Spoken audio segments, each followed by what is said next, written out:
VD നുണേശൻ അന്തരീക്ഷത്തിലേക്ക് പറത്തിവിട്ട ഒരു കർണാടക നുണയുണ്ടല്ലോ. 20 കോടി രൂപ രാഹുൽ ഗാന്ധി ഇടപെട്ട് 100 വീടിനായി സംസ്ഥാന സർക്കാരിലേക്ക് കോൺഗ്രസ് കൈമാറി.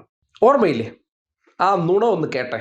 കുടുംബത്തിൽ പിറന്ന നുണയാണ്. സതീശന്റെ ഈ ആധികാരികമായ നുണ പറച്ചിൽ പറയുമ്പോൾ അദ്ദേഹത്തിന്റെ പിതാവിനെയാണ് അനുസ്മരിക്കേണ്ടത്. ഇദ്ദേഹം ഇങ്ങനെയായിരുന്നെങ്കിൽ പിതാവ് ഇതിനേക്കാൾ എത്ര ബ്യൂട്ടിഫുൾ ആയേനെ.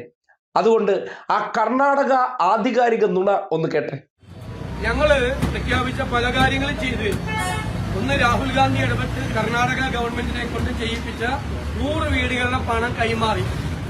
കേട്ടല്ലോ, 20 കോടി രാഹുൽ ഗാന്ധിയുടെ ഇടപെടലിന്റെ അടിസ്ഥാനത്തിൽ സംസ്ഥാന സർക്കാരിന് 100 വീട് വയ്ക്കാൻ കൈമാറി.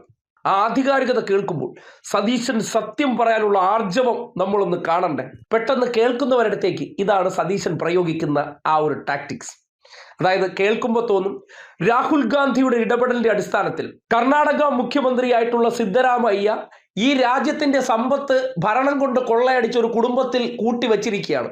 അതിൽ പോയി ഒരു 20 കോടി എടുത്തുകൊണ്ട് വന്ന് കോൺഗ്രസിൻ്റെതായിട്ട് നേരെ പിണറായി വിജയന്റെ കയ്യിൽ കൊടുത്തു എന്ന്.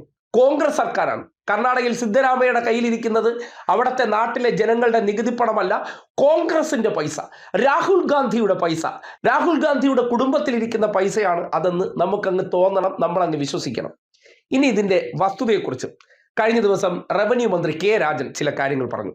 കർണാടക സർക്കാർ മാത്രമാണോ രാഹുൽ ഗാന്ധിയുടെ ഇടപെടലിന്റെ അടിസ്ഥാനത്തിൽ കേരള സർക്കാരിന് ദുരന്തത്തിന്റെ പശ്ചാത്തലത്തിൽ സഹായം എത്തിച്ചത് എന്ന വിവരം അറിയണം. ഈ രാജ്യത്താകമാനം ഏത് സ്റ്റേറ്റിൽ ദുരന്തമുണ്ടായാലും മറ്റുള്ള സംസ്ഥാന സർക്കാരുകൾ അവിടേക്ക് സഹായം കൊടുക്കുന്നത് പതിവാണ്.